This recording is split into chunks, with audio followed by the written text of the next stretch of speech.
ఈరోజు ఇక్కడ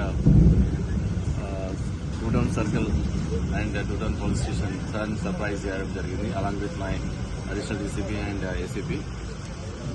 ఇక్కడ మనం ఎలక్షన్ తర్వాత కొద్దిగా పరిస్థితి ఎట్లా జరుగుతుంది, తర్వాత డయల్ అండర్కి ఎట్లా రెస్పాన్స్ అవుతున్నారు, ఎంత క్విక్గా మూమెంట్ అవుతున్నారు, తర్వాత కేసెస్ అన్ని ఏ స్టేజ్లో ఉన్నాయి, తర్వాత వాళ్ళకి కావాల్సిన ఏమైనా గైడెన్స్ ఇంకా ల్యాకింగ్ ఉందా, కరెక్ట్గా అన్ని పెట్రోల్ కార్డ్స్ కానీ బ్లూ కోడ్స్ కానీ తర్వాత నైట్ పెట్రోలింగ్ కానీ ఈ ట్రాఫిక్ మెయింటెనెన్స్ కానీ ఎలా జరుగుతుందని తెలుసుకోవడానికి వాళ్ళకు ఏమైనా గైడెన్స్ అవసరం ఉంటే ఇవ్వడానికి, తర్వాత ప్రతి constable and head constable and ASI SI వాళ్ళ పర్ఫార్మెన్స్ చూడడానికి ఇక్కడ రావడం జరిగింది. అండ్ మోరోవర్ ఇది కాకుండా రిసెప్షన్ అండ్ ఎలా రియాక్ట్ అవుతున్నారు, పబ్లిక్తో ఎలా ఇంటరాక్ట్ అవుతున్నారు, ఇవన్నీ వెరిఫై చేశాము. తర్వాత రికార్డ్స్ అన్ని చూసాము.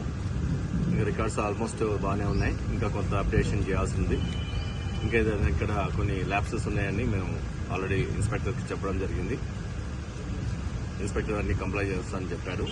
అండ్ కమింగ్ డేస్లో law and order visible policing అనేది టాప్ ప్రయారిటీ తీసుకుంటున్నాము. తర్వాత ఇప్పటివరకు అయితే కమిషనరేట్లో మొత్తం కేసెస్ పరంగా చాలా వరకు ఫైనలైజ్ అయినాయి. ఏదైనా సరే ఎనీ కేసు కూడా చాలా డీప్గా ఫైనలైజేషన్ కోసము విత్ ఇన్ ద షార్టెస్ట్ టైంలో ఫైనలైజ్ చేసి ఛార్జ్షీట్స్ చేసి తర్వాత ఇవి కోర్టుకి సబ్మిట్ చేసి కోర్టు ట్రయల్ కూడా ఫాస్ట్గా చేసేటట్టు చేస్తున్నాము. రీసెంట్గా జరిగిన సుల్తానాబాద్ కేసులో కూడా ఆల్రెడీ DNA ఫింగర్ ప్రింట్ అన్నీ అయిపోయినాయి. ఛార్జ్షీట్లు కూడా త్వరలోనే వేస్తాము.